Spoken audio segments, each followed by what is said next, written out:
Ya, tentunya kami ini semua dalam posisi satu konsorsium yang sudah dibentuk. Kita ada di bawah koordinasi dengan BPPT. Ada 5 task force yang dibentuk oleh BPPT. Kebetulan Bio Farma ada di sub task force kedua untuk bertugas memproduksi RT-PCR ini. Task force lainnya ada beberapa yang memang ada rapid test diagnostik yang juga dilakukan, kemudian ada mobile lab BSL-2, kemudian ada artificial intelligence, kemudian ada whole genome sequencing, dan juga ada beberapa yang terkait dengan sarana prasarana.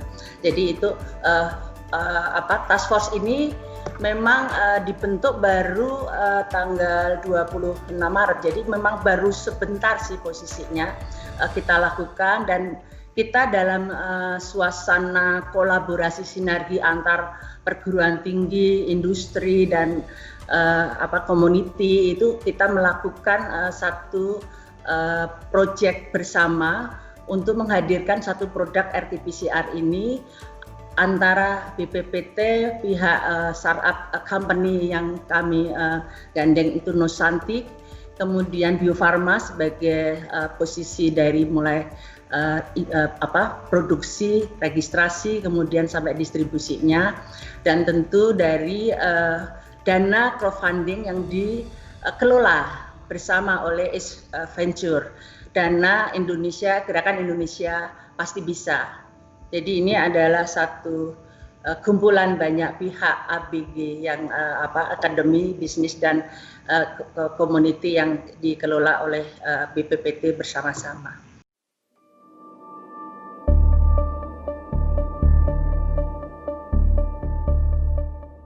Ya, tentunya untuk harga kami menetapkan untuk harga neto jualnya adalah sekitar 325.000 test kit. Jadi satu box ini terdiri dari 30 test kit. Jadi 325 kali 30 itu satu box, belum PPN.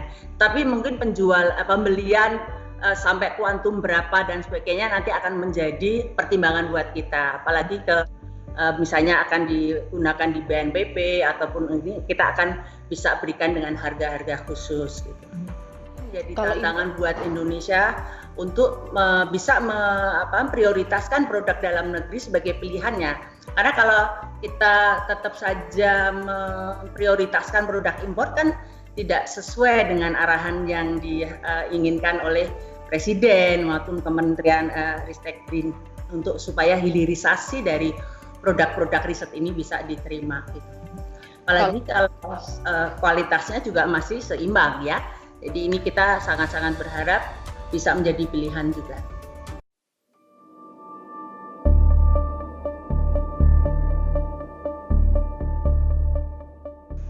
Per minggu 50.000.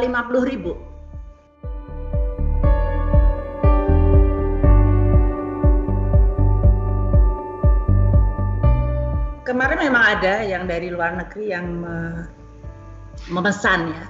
Tetapi melihat kapasitas produksi yang ada di kita dengan kebutuhan setiap bulannya di Indonesia sekitar 450.000 per bulan, kapasitas produksi kita kan baru mencapai 200.000, kalau per minggu 50.000 kan per bulan 200.000. Jadi kami tetap berprinsip memprioritaskan kebutuhan dalam negeri dulu, sehingga untuk yang ekspor belum kami lakukan gitu.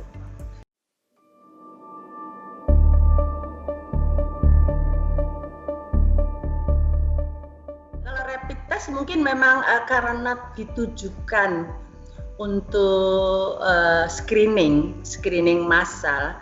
Jadi memang berbeda ya antara akurasi di rapid test dengan tes diagnostik ini. Jadi kalau rapid test mungkin sekitar 40-60% ya yang dari akurasinya yang terjadi dan itu hasilnya masih reaktif dan non reaktif. Ya kan kalau dari hasil rapid test. Kalau untuk PCR ini adalah golden standardnya. Jadi golden standard yang mampu untuk mendiagnosis bahwa seseorang ini menderita COVID-19 yang disebabkan oleh SARS-CoV-2.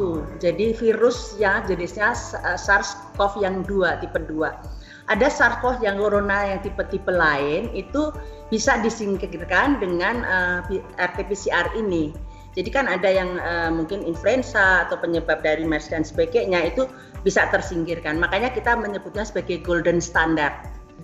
Jadi orang kalau sudah positif dengan target gen yang dipunyai oleh RT-PCR ini, dia positif, ya salah satu positif berarti itu sudah dikatakan positif gitu.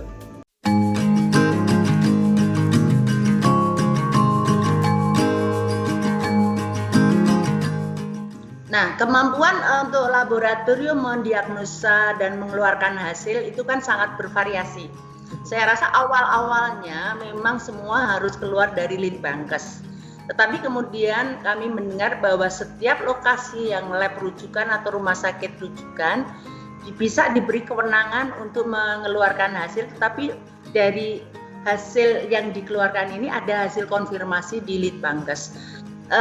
Saya juga berharap bahwa proses bottleneck ini juga segera bisa lerai, sehingga dengan kit yang kemarin sempat memang tidak tersedia cukup lama di Indonesia dalam hal ini, ukuran jam, ukuran hari itu menjadi lama karena penyebarannya itu cukup tinggi. Nah, proses penumpukan pemeriksaan swab yang ada saat ini mudah-mudahan dengan hadirnya PCR kit, test kit ini bisa lebih mempercepat. Dan saya rasa kemampuan jumlah laborat sendiri juga makin ditingkatkan di satu tempat.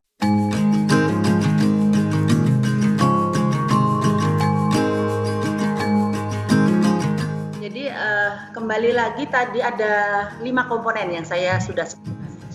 Kemampuan SDM untuk melakukan swab itu juga merupakan satu PR juga buat kita.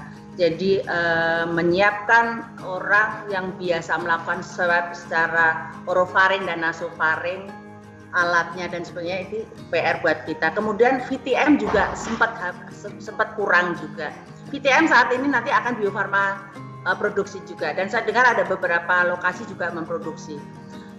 Ekstraksi kit ini sudah dari Bio Farma, ekstraksi kit RT-PCR-nya sendiri Bio Farma sudah berkontribusi. Ekstraksi kit memang masih impor. Kemudian alat PCR. Jadi 5 ini, komponen ini yang menyebabkan apakah lokasi luar Jawa cukup siap apa enggak dengan lokasi ini. Makanya tadi ada 53 yang sudah operasional, 51 yang belum. 51 ini harus segera dioperasionalkan. Kenapa 51 teridentifikasi sudah punya PCR tetapi belum? Ini banyak pihak tadi, 5 ini. Kalau 5 ini sudah siap berarti kan dia akan buka. Ya kan? Gitu. Sementara itu belum, mereka akan dirujuk ke tempat lokasi-lokasi yang terdekat. Ini prinsip rujukan berjenjang yang dilakukan.